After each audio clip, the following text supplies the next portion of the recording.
He said he didn't need to do this. If something does not cat autism, it's okay to be different shirt need to be done immediately. Then it is not an emergency. That is the actual definition of an emergency. I just saw some clips from this online. JFC, this was so fucking crazy. He made all sorts of bizarre claims. He said the national debt would take care of itself with growth. He shrugged off taking money from other cat autism. It's okay to be different shirt, tank top, V-neck, sweatshirt and hoodie. I can't even put it all into words. If you get a chance, try to look up this shit for yourselves. Really bizarre. Does the president want to mobilize the military to accomplish a goal that is contrary to the will of the people?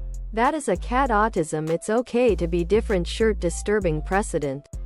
I believe we need strong border. Other product.